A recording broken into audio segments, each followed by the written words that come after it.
Yay. Good afternoon, everyone, and welcome to the Women in Insurance Initiative, our Q2 meeting. So glad to see all of you today.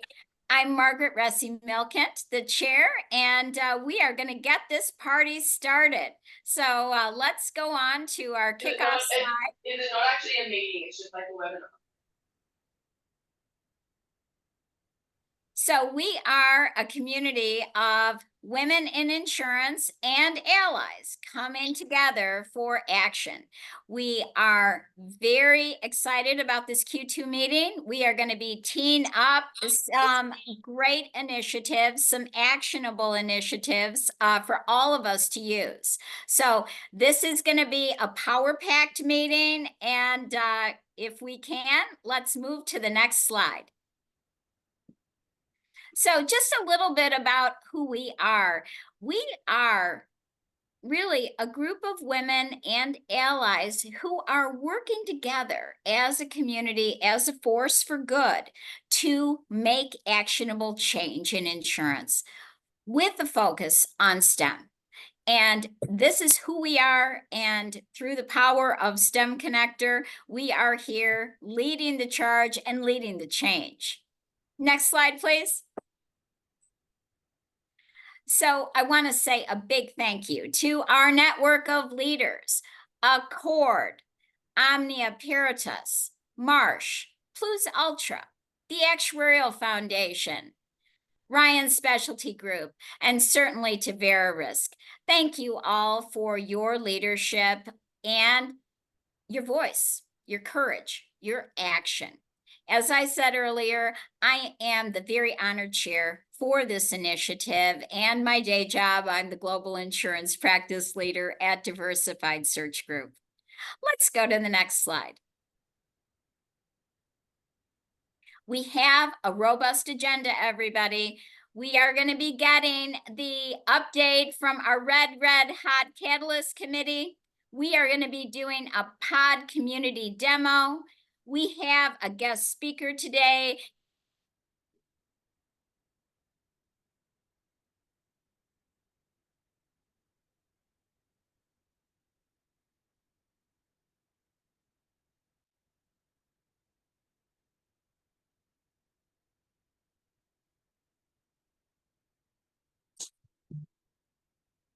Is anyone else hearing anything?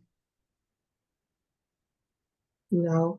Yeah. No, Okay. I thought it was just me, so no. I think Margaret's screen might have frozen up a little bit, but I'm seeing other people move and can hear other people. Margaret, Can everybody hear me or not? we can now. You froze for a minute. Oh, okay. Well, thank you. Thank you. Okay, I'm glad to be back, and thank you for telling. Oh boy. I can come home anytime I need to. I've got meetings, but I can. Let's maybe move on to Laura. Margaret, Yes. you're back, but I think we're moving on. Yes. Why don't we move on to you, Laura, and I will come back later. We are powerful, though. Yes, we are, in spite of technology. Yes. Yes. We're going. So I'm Laura Deutscher, and I don't know if I'm supposed to show up on your screen or not. So I have Margaret's beautiful face on mine, but I am the leader of the Catalyst Committee, which we started in fall of last year, or end of summer of last year. So it's a new group that is of folks who have full-time day jobs but are passionate about improving diversity in insurance. Now, obviously, we're part of the Women in Insurance group, but it's about all diversity, attracting the next generation of talent to this incredible insurance ecosystem that we live in. So we had, for those who I have not met or have not heard about the Catalyst Committee before, last fall, we said we wanted to focus on a handful of things and try and make some immediate impact. And we established 2 work streams. One was a day of action, which was not literally just a day. It was more of a concept of a day or a month or an hour of trying to make an impact on attracting people to the insurance industry. And our second work stream was creating a resource to help improve the diversity talent pipeline. So you can move on to the next slide. This is a list of the folks who have been working on this on behalf of insurance and on behalf of the women in leadership who have taken their time. This is outside of their, their evenings and their weekends to work on these efforts. So I wanted to just take a moment and thank all of them, both the Day of Action Working Group and the Playbook Working Group. Many of them are on this call today. And, as we said, we wanted to make some progress, make an impact, and deliver some things. We delivered the Day of Action materials and efforts in the first quarter, and some of that is still ongoing. And we're here today to talk about the playbook, and Megan Bell is going to give us an update on that. So thank you, team. We could not have made the progress without you. If you can go on to the next slide. So the Day of Action could have been anything.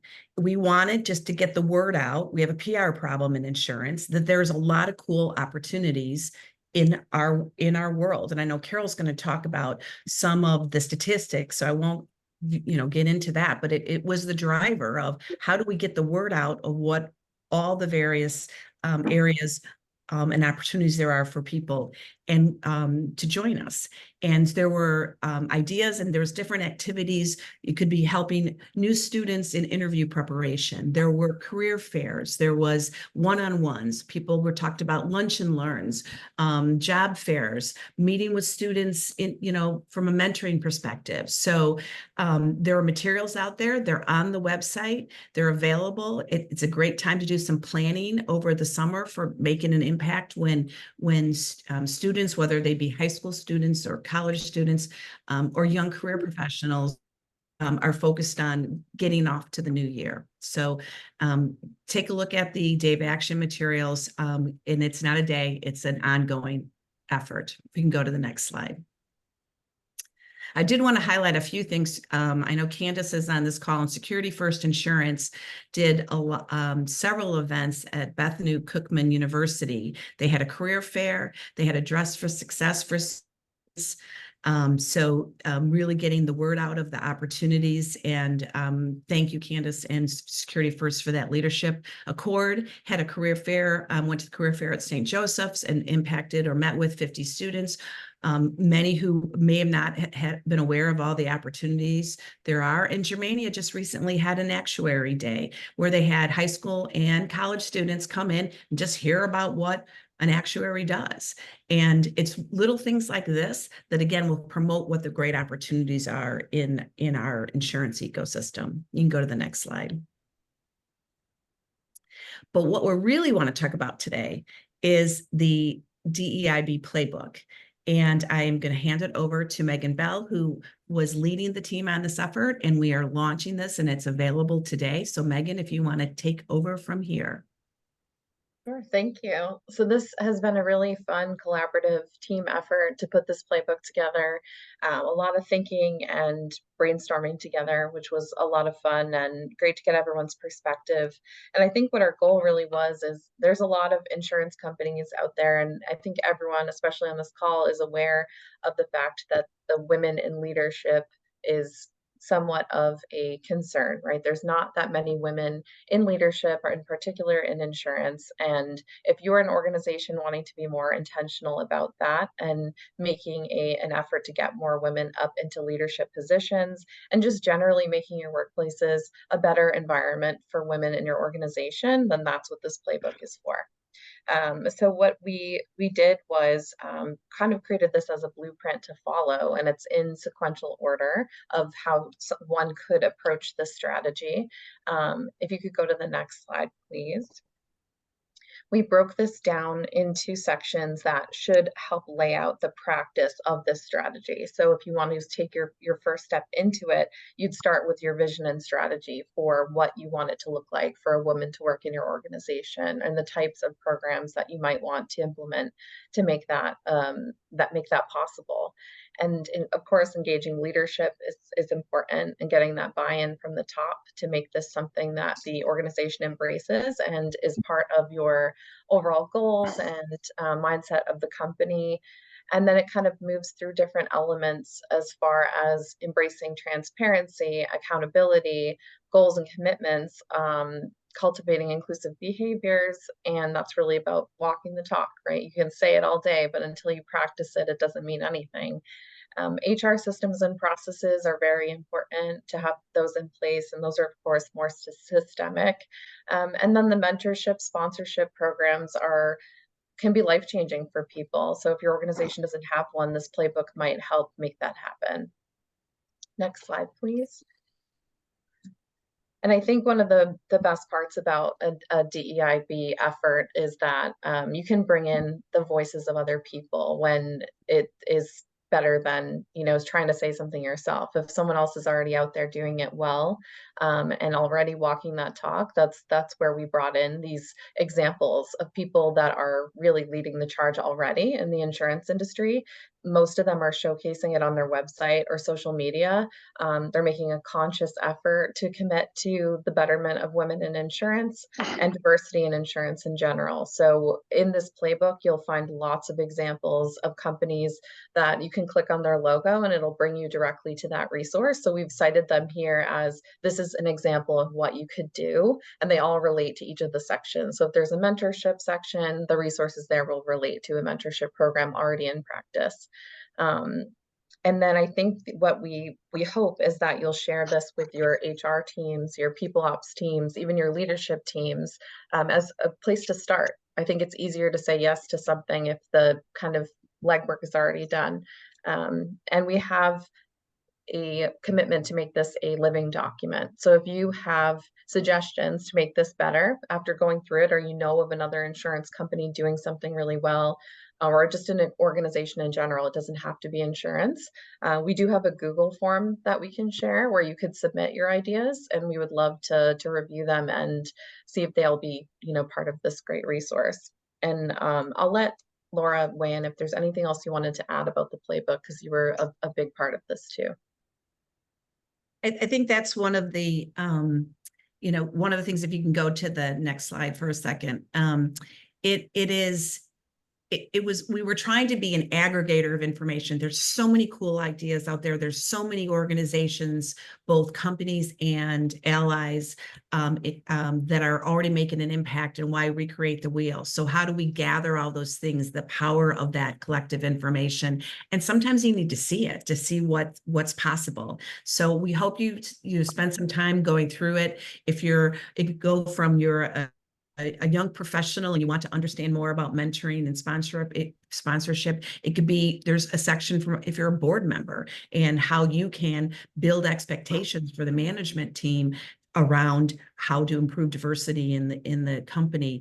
It runs the gamut. So please take some time with it, share it with others, give us some ideas, send us some of your thoughts if you are interested in improving the playbook, but also if you want to be part of the Catalyst Committee, because we're not done yet. This is the start of our efforts here. And so reach out to us at the email here. It'll also be in the follow-up message. We'd love to have you be part of the next set of work streams, because we're far from done.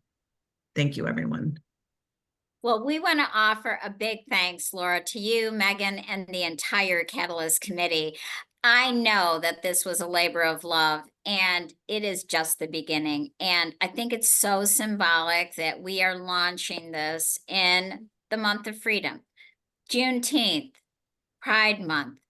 That's what we're talking about. We're talking about equity and representation and belonging.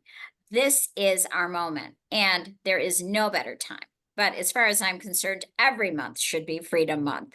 So thank you so much. And I am just going to encourage you, as Laura has, please join the Catalyst Committee. Please use this playbook. Please give us feedback, because it is living and breathing. This is how we make the change. We do it step by step.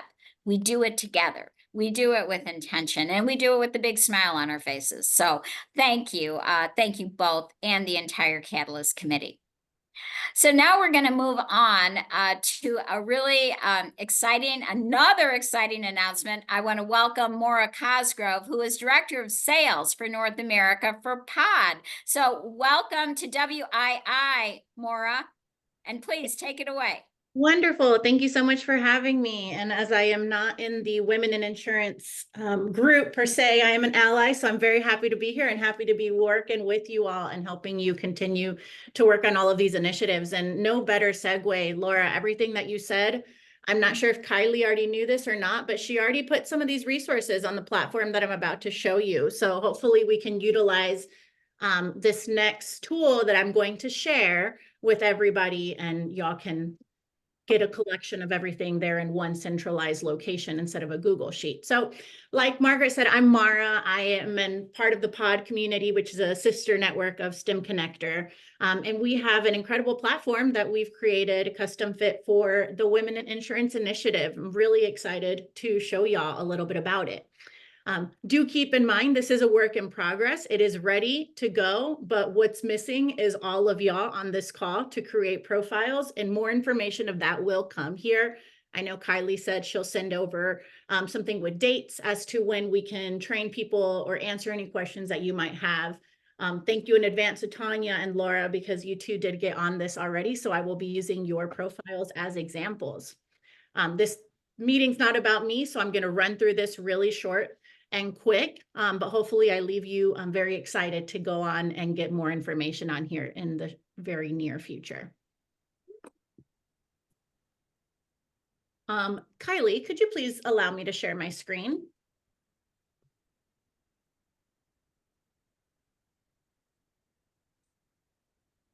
Sorry, you should be all set now.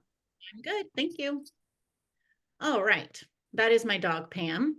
And now we will talk about the Women in Insurance Initiative here. So the goal is, and again, that every one of you and many more, hundreds and thousands of folks, allies and women and people in the community, will come onto our app and create a profile. Very, very easy to do. My profile is completely made up. I'm glad that we already talked about actuaries because I just went with that. But the fun thing about this app is the ability to connect with folks that are like-minded, folks in y'all's industry, and learn from each other.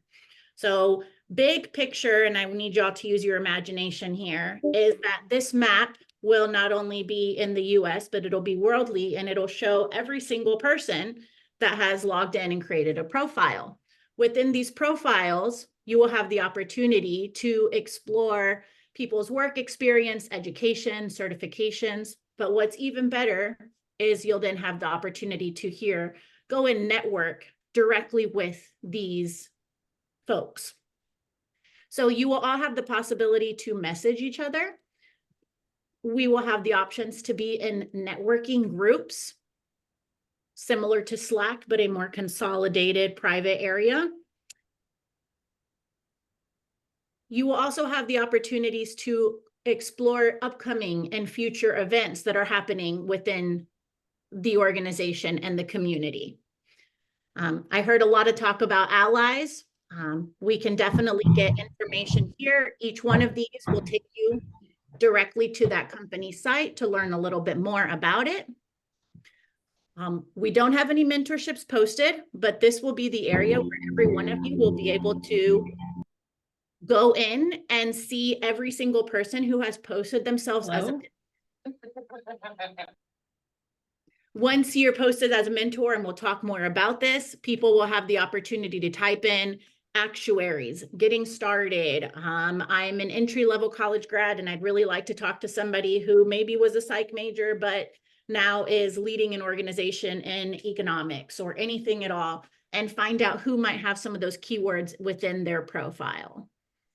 And lastly, a lot of the resources here that Laura, you mentioned, we can definitely upload those for you or teach you how to upload them. And you can download them directly from this one location.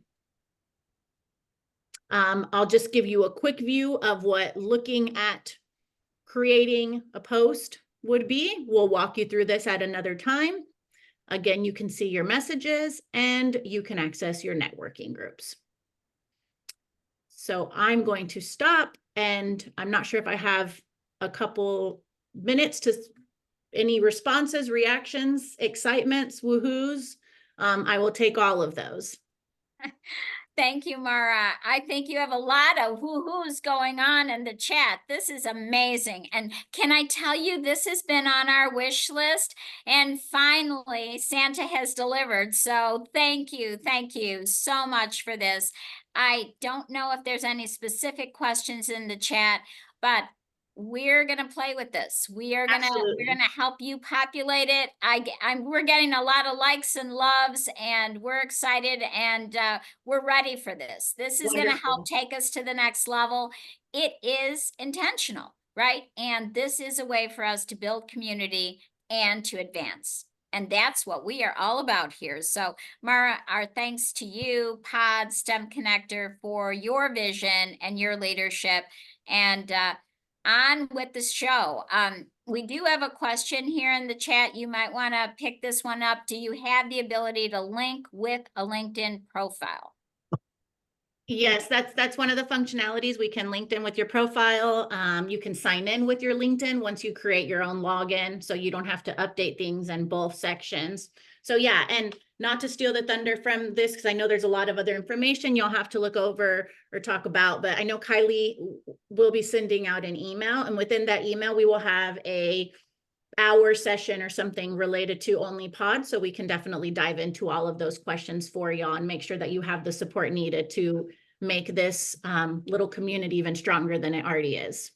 Oh, thank you, Mara. That is that's us. We want to get bigger, bolder, and stronger. So thank you so much. So we're going to move on in our program to our featured keynote speaker. And Carol Zacharias really doesn't need an introduction, but I couldn't resist, Carol. I really want to say thank you for joining us today. Thank you for pioneering. Thank you for leading with vision and data and heart, because she melds both. And I think the best way for us to think about Carol as, yes, is she a storied insurance executive? Absolutely. Working with organizations like Chubb and QBE and AIG. But more than that, she's a builder. She's an innovator. She's a change maker. Carol is a change maker. And I love her quote, and she has many that I love. But Carol thrives on working with teams, striving to create something new, something better, and something that makes a difference. So here you go, Carol. A big warm welcome from WII. Well, thank you, guys. We're going to talk a little bit, if you can go to the next slide. We're going to talk a little bit about some of the things we were just talking about, which is raising women up in the insurance industry, where we are in the pipeline and where we need to go. So this follows on some of the things you're just talking about, driving toward with mentorship, sponsorship, the pod, and the playbook. So really good tee up for this. We'll be talking about some of the things on this slide, so let's get started with the next slide. So everyone at this meeting, from what I saw in the meeting list, is currently very much employed and embroiled in your career. I have very good news for you. You have tremendous opportunities coming up in the next 5, 10, 15 years, tremendous opportunities. And that basically is because baby boomers that were born after World War II, the oldest was born in 1964, and this year they are turning 60. So this entire generation will be retiring now in their 60s. We're all going to walk out the door, if you will, typically. And that is going to open up jobs. Over 50% of the current insurance workforce will retire. That mass retirement creates over 400,000 positions that they need to fill. And good news or bad news, but the post-boomer generations are smaller, and they're really not excited about insurance. Let's go to the next slide. The studies have shown that less than 25% of the insurance industry is under the age of 35. So we've got all these folks that are retiring. We've got 400,000 positions opening up, and we don't have a lot of people under the age of 35 to move up and take those jobs. Moreover, people are not really interested. Marketing has not been the forte of insurance. Less than 1 in 10 millennials out of a bunch surveyed said, I'm dying to work in insurance. Only 4% in another survey said, I have any interest in insurance. So needless to say, insurance is not at the top of someone's list nowadays when they're graduating from school. And so we're gonna have to really get out there and beat the bushes. But this is an opportunity for people that are already, they're women that are already in the insurance industry to leverage themselves and their talent and be aggressive about it. We can go to the next slide. We are qualified. For those people who are still out there saying in some meetings, I'm not sure if we have the right people for the job. Women already are graduating more than men in terms of schools. Women account for 57% of folks graduating from college. They account for 62% of folks graduating with master's degree, 53% if they're getting doctorates, medical and law degrees in the United States. So women are tremendously well educated nowadays, for the large part, to take on these leadership roles if they haven't already. You want to go to the next slide? And when they graduate and when we are in the workforce, we want it. We are driven. 2/3 of the women under the age of 30, these are young people in their 20s. They are already saying, I want to be a senior leader. They are not shy. 49% of women leaders say, I want to be a top executive. And 59% of Black women say, I want to be a top executive. So A, we're educated. B, we're hungry, and we are determined to do it, right? So there's no one who can say, well, they don't want it. They'd rather do this or that. No, those days are gone. Next slide. And the great information to me is that women now have proven their success, their value. If you take a look at women driving results, where women are involved in leadership, companies make more money, and companies need to see this and recognize this. For example, on the top left of the slide, companies that have in their top quartile a more diverse group on that executive team, 25% more likely to have above average profitability, the data shows. Folks that do not have it are not as likely to have that profitability. What about ROE and EPS? Companies with at least 3 women on their board at the beginning of, and in 2011, they studied them from 2011 to 2016.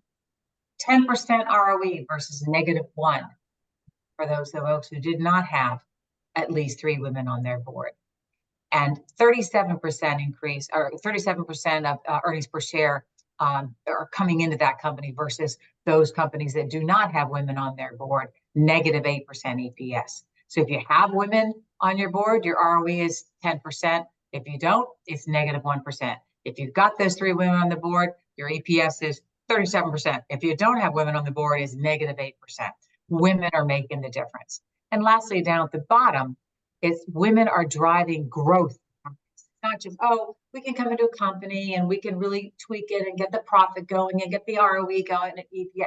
No. They can build these companies. They can actually grow companies. Companies with at least 25% of the women at the senior level, their increased growth rate, compound annual growth rate, 2.8% versus a 1% annual decline over at the Morgan Stanley General Index.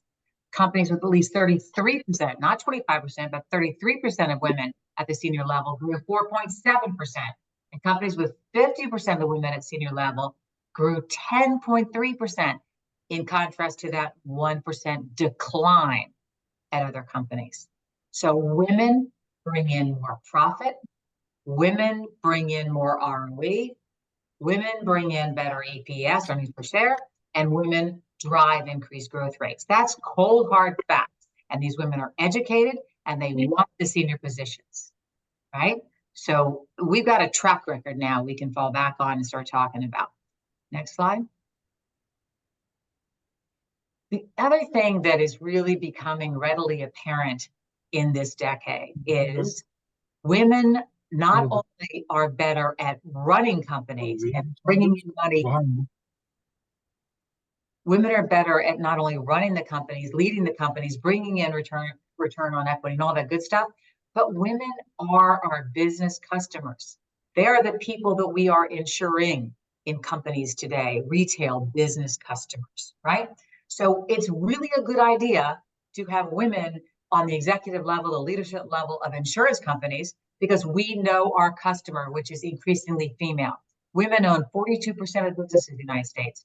42% of the businesses, when you walk out that door to sell a P&C policy, you got a 42% chance that you're selling it to a women-owned business. Thank God, right? 9.4% of workers are employed by them, and they bring in $1.9 trillion in revenue, right? So women own businesses today, 42% of the United States. And I love this next stat. By 2018, women of color owned, past tense, 47% of all those women-owned companies, right? So women of color are out there owning businesses and pushing, the success forward, if you will. And you can see the breakdown by color there as well. So it's not just that we're good at making money, we're also reflective of the retail insurance marketplace, which is women-owned businesses, right? Next slide. And even putting aside retail customers, women are also our consumer customers for our homeowners insurance, auto insurance, things like that. And what do I mean by this? I think this is really a critical slide, if you will, in our society today. Women are a financial force. Women are our consumers. What do I mean by that? The studies have shown today that women are driving 70 to 80% of all consumer purchasing decisions in their households. That's huge. Who's picking out the car? Women. Who's deciding the house? Women, right? They're making the financial decision because there are women-led families, if you will. There are women that are single and that are leading their own, their own family of one or two or whatever with children or whatever, it doesn't matter. But women are there making those decisions. And women are the sole source of income in 40% of US households. Women control a third of US household financial assets. And that number comes to $10.9 trillion. That's huge.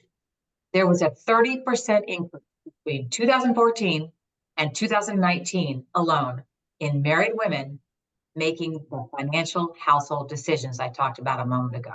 So we're on the rise as the driving force behind making financial household decisions.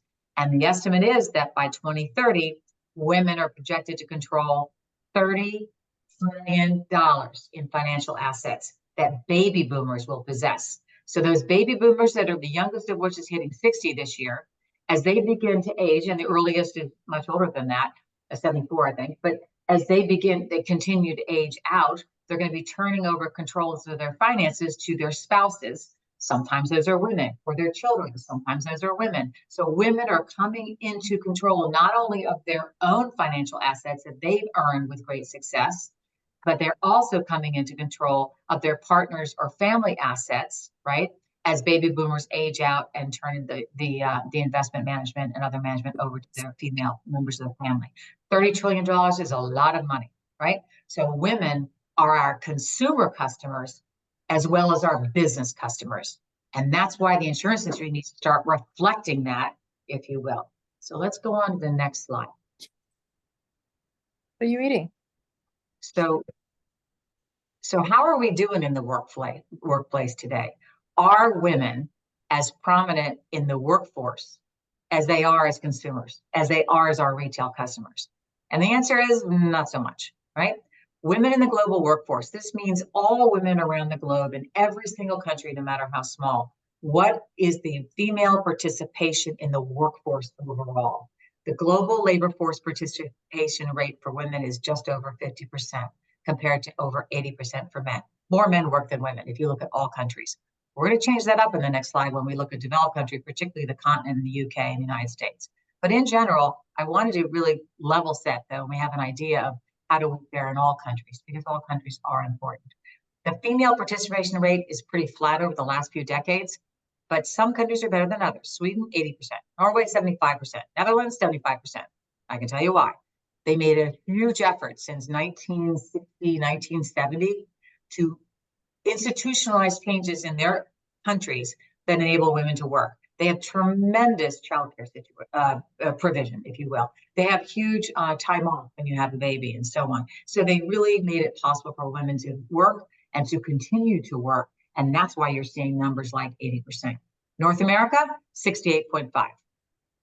Probably for the reasons they say, as we discussed, right? We don't have the greatest childcare support system and all that good stuff, right? But so that's the overall participation rate. I wanted to highlight women aged 25 to 54 for reasons that offend me, I say that in a funny way, but they call this the prime age. Well, I am past the prime age, so I'm having a problem with that, but I'll push my own ego aside. So women aged 25 to 54, really, they are becoming critically important. And I just want to mention this to you. In the 1950s through the 2000s, women's participation in the workforce in the United States of all ages really exploded from 33 to 60%. Why? Lucille Ball had to stay home, as I love Lucy, because we didn't have freezers the way we did. We didn't have Ziplocs. We didn't have prepared food. If you look at any of the articles and studies, they'll tell you all the modern conveniences allowed women to get out of the kitchen and get on over there and work, as well as our women's rights movements and so on. Practicality set in and gave us the tools that allowed us to really get out there and succeed. Post 2000, though, we had the financial crisis and so on. Both women and men's participation leveled off, went down a little bit. It was starting to come back around 2015, and then of course, boom, the pandemic hit in 2020 through 2022. The reason I'm raising this is the next. They studied what happened after the pandemic to see what's happening in the workforce. Really exciting news for women. They did a study of February through August of 23. That's right when we were coming out of the pandemic. February of 23 to August of 23, right? What happened? People came back to the workforce, but it was women in particular. Women aged 25 to 54. They came into the workforce at record numbers, 77%, 77.8% actually. And driving that movement, if you will, according to the studies and the surveys, was that women whose youngest child is under the age of 5, or highly educated, or married, or foreign born. So women were stepping out and saying, I'm taking control of this. I'm going to get out there. I'm going to raise my young children. I'm going to go to a different country and start that career I've been dying to start, if you will. And I'm going to go get my degree, and I've got this degree, and what am I going to do with it? And let's get out there. Really exciting news. Why? Pipeline. This is critical for our pipeline. Women are educated, they're stable, they want to work, they've got the leadership mindset, and they're starting to get after it more and more and more. We've all started to get after it in our careers, but even more so apparently after the pandemic. Really exciting news. 77.8% is a great number. Next slide. So that's women in the workforce in general. But let's talk a little bit about just women on boards. Women on boards has been a top conversation for a long time now, right? You've all have heard about it, I'm sure. It's very popular to talk about. Women hold, though, overall, unfortunately, only 23.3% of board seats all around the globe. Since 2022, it's only increased by 3.6%. How long is it going to take us to get to gender parity? 2038. So this is a slow crawl. It needs to pick up. It needs to improve, right? And if you look at leadership in the boards, it's even a more bleak story. Only 8.4% of boards have a female chair. Only 6% have a female CEO. And at the current pace, we're not changing that till 2073 and 22,111. Hard for me to even say that, right? Respectively. So boards around the globe, we've got some issues. I'm going to change that up in a minute when we talk about the continent and so on. Women are, though, making strides at the committee level. And some of my friends have been the beneficiaries of this or driven this. They're really starting to get positions where they're leading board committees, particularly the compensation committee. A friend of mine from Goldman Sachs was just appointed head of the compensation committee at a prominent board. And that is what we're seeing across the board. If you look at this slide here, the compensation committee chair roles in the UK now is at 59%, Italy 57%, France 55%, and so on. But what is it in the United States? What percentage of compensation committee board chairs are women in the United States? It's not 59 or 55 or 57, it's 27. The United States is behind developed countries in our recognition of, movement of, and support for women in the board level and in the committee chairs and so on level, which we just are, the numbers are. Next slide. So this is some insight into overseas. If you take a look at that first bullet, EU. The EU promulgated a directive that said You must have X% of women on your boards by July of 2026. And you must make that a law by 2025. So it's not just going to be about the EU anymore, it's going to be country laws. As a result, countries flew into driving that change because they had to comply, if you will. Mandatory quotas were also passed in numerous countries, which you can see in that second bullet. And as a result, if you take a look at the far right column, the percentage of women on boards in these countries has gone up. France, 44%, UK, 42%, Norway, 41%, Australia, 40%, and so on and so forth. So it really did push a change in some countries that were pretty anachronistic, right? How about the United States? If you look at the first line there, 46% of boards have at least three women on the board. Well, that's pretty good if you look at the numbers up top. We're at 46%. The other countries I've just enumerated are mid to lower 40s. So that's good. Two women on the board, 27% of companies, and so on and so forth. So we're getting there with the boards, but it's still not equity at 50-50 and so on. Want to go to the next slide? But this is my favorite slide. This to me is the key slide, right? This is the tail of the tape, and this is what bothers me, all right? If you look at this slide, you can see in the first column, this is how many people are at the entry level of an organization, right? And it's in gold, white men are at 34% of the entry level jobs. White women in burgundy, 29%. Women of color in light blue, 18%. And men of color, 18%. So let's just take a look at this by going left to right real quick. Look at the gold men, white men specifically. They start out as 34% of the population. Then when it gets to the manager level, they're promoted, they go to 42%. What happens to senior managers and directors? 49% of them are white men. What happens to VPs? 53% of them are men now. SVPs, 58%, and C-suite, 57%. So they are very much, they're in play, if you will, for getting the senior level jobs. They move up. What happens to women? We move down. 29%, 27, 27, 26, 21, and 22, as you can see. And women of color, they only start at 18%, they go all the way down to 7 and 6%. And men of color start at 18%, and they end up flattening out at 15%. So this is the tail. This is the pipeline problem. This is, you can see the white male, sorry to white males, but you can see them taking over, if you will, the leadership positions in the organization. And you can see everyone else not taking over the leadership in the organizations. And this is what the playbook needs to address and be used for. And this is what we're going to do with the pod. And this is what we do by having these meetings, is we've got to get those highly educated, highly driven, and highly successful women in making ROE and profit happen. And we've got to get them to stay in this workforce and get those promotions to get up to the top levels of an organization. All right, next slide. And this is particularly poignant because women are hired at a higher rate in insurance than men. Over 60% of the insurance workforce is female. 60%. Well, why are we in the orange moving way up to the top? It's because we're hired as insurance claims adjusters, as processing clerks, as appraisers, as claims examiners, as claims investigators. Nothing wrong with these jobs, but they are not the jobs that are the head of the finance committee or SVP of a profit center and so on. And then insurance underwriters, we're hired at 56%, right? Which is pretty darn good, but we don't get those promotions to move us up to running that profit center and so on, and same with sales agents. All right. So this is the problem. A lot of women are hired, not as many are promoted, right? Next slide.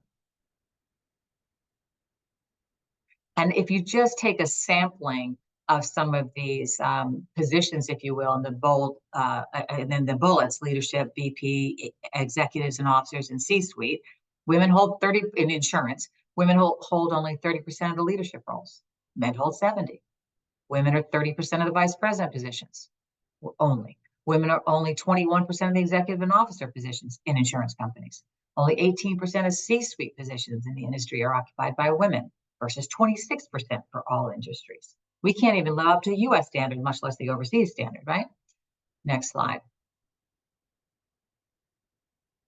And the net result is it's going to take us to 2056 to get pay equity. Full-time female workers in the United States overall are paid 84% of what men earn. You've probably heard that. While 60% of the insurance underwriters in the United States are women, they only get paid 88% what male underwriters get paid. Insurance claims and processing clerks, if you're a man, women earn 81% of what you're earning. All right, women doing that same job. 60% of insurance sales agents are women. They only get paid 65% of what their male counterparts get paid. 38.6% of lawyers in the United States are women.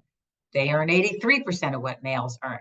And that's why they're saying, pay equity, you're not going to get it till 2056 at the current rate. All right. And that's what the playbook is for. That's what mentorship and sponsorship is for.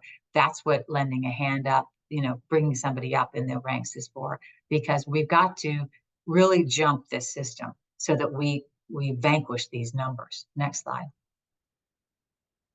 And that's the picture for today. You have a tremendous opportunity with retirements. Everybody's retiring, it seems like, and they're going to need executives to come into these jobs. And to be fair, I know people that are really looking for women and so on. So we've got to keep that. Absolutely. Carol, your stats, your data, and your passion, all combined are so powerful. And there isn't a better time. This is the day. This is the day. I mean, we are gonna share this information, and we do have a few minutes for questions, everybody. So if you'd like, put your question in the chat. If you'd like, take yourself off mute and ask Carol a question. We can allocate some time here. I'd love to get some dialogue, Carol. I love how you pulled this together. I didn't say in your bio that you are an attorney by background, so I think that attorney stat was probably quite compelling and sad for you. As I read this, I have to say, I feel like I have two minds. Part of me gets fired up, part of me gets sad. And then I say, okay, we can make the change. And we have been making change. I remember, everybody, as we're getting questions up here, where there were no female CEOs in insurance. And now, one of the most powerful female CEOs in insurance is Trisha Griffith at Progressive. That's a big deal, everybody. That's a big deal. That's not an accident. This is intention. And I want you to think about the women you know in the C-suite, the women you know in the boardroom. Our very own Laura Deutschler is a corporate director. She serves on 3 boards, 3 outside boards, maybe 4, Laura. I mean, it's incredible, right? It's incredible that we are seeing this change happen. And this is fresh and this is new, but it's not by accident. It's intentional. And when you arm yourself with the data speaks. The data has power. Megan, I saw you doing the muscle in the chat. I love that, because nobody can refute data. No one can do it. This is real stuff that you can share. It's in the playbook. It's in Carol's slides. So I don't know if we have any questions in the chat. Let's say any comments, questions or comments. Tanya? I was going to ask Carol to give us some advice. What would she be telling herself at the beginning of her career at this point? What advice would she give to herself if she was starting her career? When I look back on my younger self, and again, it was a different time, right? All of us that are, moved on, it's always different. But I would have said, have more confidence in what you need to do in your career decisions. Don't be chicken, right? Yeah. Live your truth and live your vision, right? I was a little cowed and I kept my mouth shut for probably too long. And looking back on it, I should have stood up more sooner. I did eventually, and it was great. But man, what could I have achieved if I had put my foot on the gas pedal sooner? That's a fun thought to think about. Yeah, it's a great advice. And it's actionable, Carol. And I think that looking back, and mentoring, reverse mentoring. This is what we do. We're women that lift up other women. Our allies lift us up. This is how we learn. We learn. How many of us, and I'll raise my hand, I did the same thing as you, Carol. I kept my head down. I didn't go out for lunch. I just worked and worked and worked. And I'm going to say, how many men don't go out for lunch? Go for lunch. Go for the coffees. Use your voice. You know, don't be afraid to use your voice and do it and step into your own power.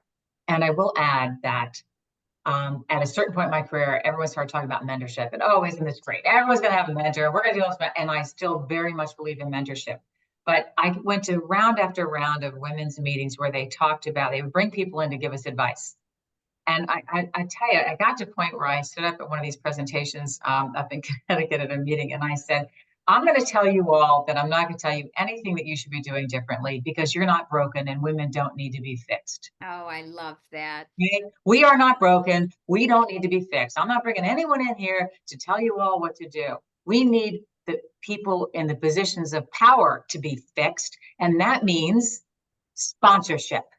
I've become more of a sponsorship advocate because I just think if we're going to move these numbers, we need people at the top to really swing that bat for us and hit the ball out of the field. We really do. I don't know if we can mentor our way out of these numbers. I think we have to get sponsorship.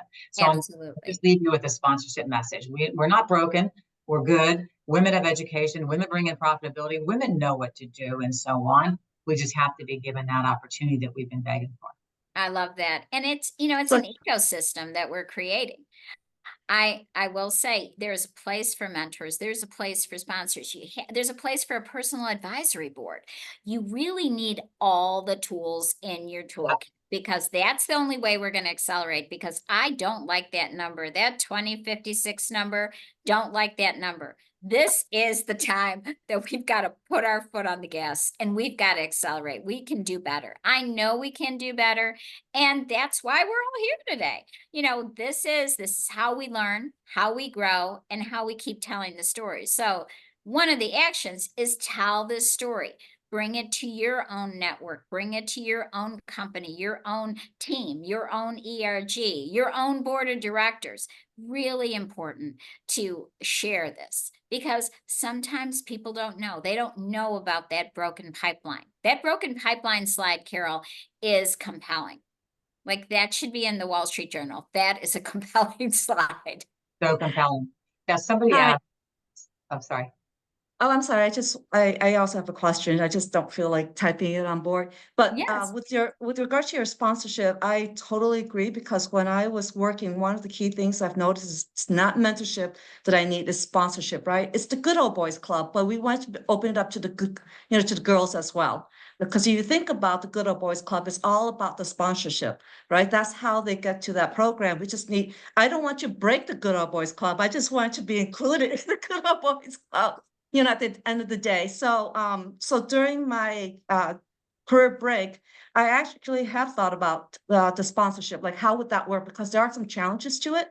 So I thought about some of the challenges, how I'm going to address it and everything. So I'm hoping to be able to get that going soon and trying to figure out like who would want to either support me or join me in the sponsorship program. So that's one thing. But the question I have for Carol is this. This is my second time taking a career break because the first time I was actually climbing up, I was told that I was 2 years from making partnership at one of the 4 big executive firms. But then because my doctor went in and said it's either career or having kids, which one do you want? Because I was having difficulties with that. So I ended up having to take a career break and become a caretaker. By the time I get back, climb up the rank again, I'm on my second career break because of my in-laws at this time become a sandwich and they needed my help. So I have to take a career break.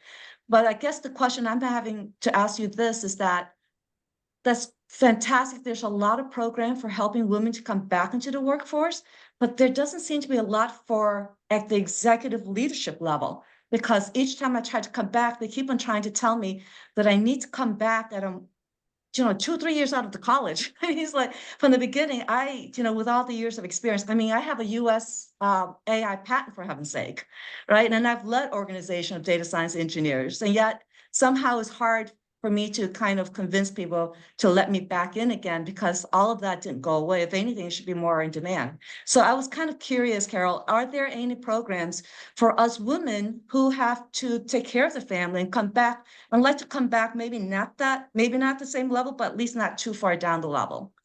I know of, I'm gonna let some other people answer this, because I only know them in the law industry.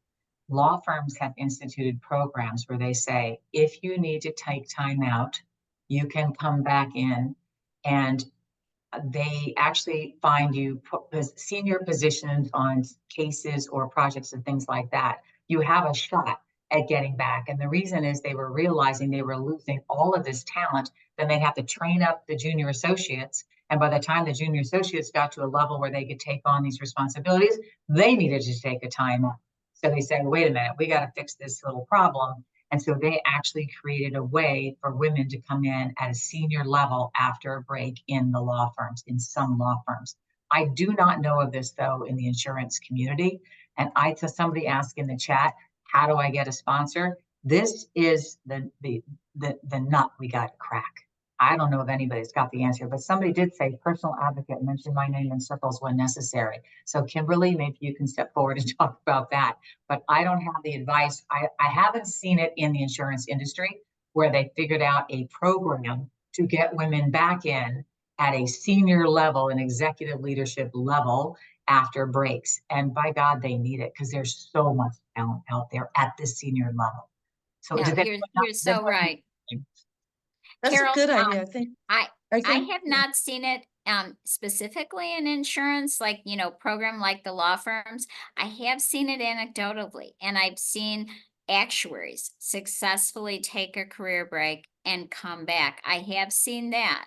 And so I think there's probably some research that we can do, and we would love to partner with you on that. I think it's a really important topic because we have seen the law firms have done it successfully. I think some of the big four accounting firms have done it. There are successfully. pockets, I think it should, we do need to do some research, but there are pockets of success in insurance. A lot of it, and I'm going to speak from my own personal experience, I commit to doing research on this. Maybe it's a chapter or a subchapter, Megan, of the playbook.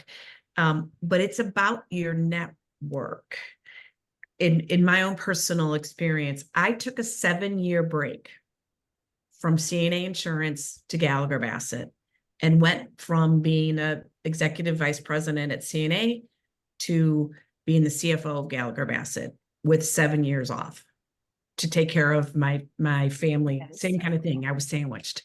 I had elderly parents and kids I was dealing with. But it's how I did it was through people I had worked with in the past who knew I hadn't lost my brain while I was off, right? I didn't know how to do a pivot table, but I didn't need to know how to do a pivot table. That was the thing I was missing, but it wasn't all the other management leadership. But to me, it was the network. But I did use a program called Relaunch, which was exactly focused on this, that was out of the Northwestern University, which I had the privilege of attending as a grad school. So, but there are programs, we can get our hands on it. And if not, we can build something. We can create something, best practices around it. Laura, Love that. Laura, I would love to build something. And the reason is so much of things that happen at the beginning of movements is from who you know. Yeah. There are so many, also known as a network, but there are so many talented women out there and they don't have those connections. They don't know those people. They just happen to be brilliant and successful and all of those good things. We need to lift up so many women. We can't rely on who you know. That just falls short. So I'd love to work with you. No, I agree, but I do think the pod and the community thing is like we want to build a community of people I know I can reach out to that I might be one or two So or three. important. Yes, Right. that's more of objective. It's not who you know. Yeah. You just go to the pod and you can, Right.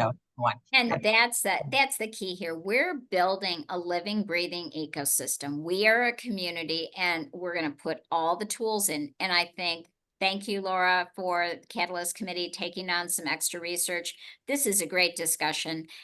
And, I want to say a big thank you, Carol, for your leadership, your vision, your call to action. And I think, your pipeline discussion ties really, really well with our next panel, which is the Emerging Insurance Professionals panel.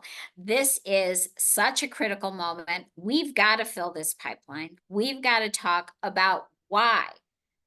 Why join insurance? Insurance is good. Insurance does good. Insurance attracts amazing women like you who are making the difference, in ROI as well as in purpose.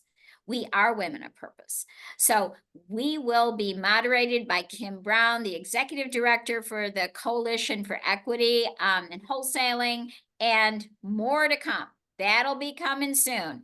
And I am getting the hook here, everybody, but we want to wrap up. And I want to leave you always with a moment of mission and purpose, because you gave yourself this last hour.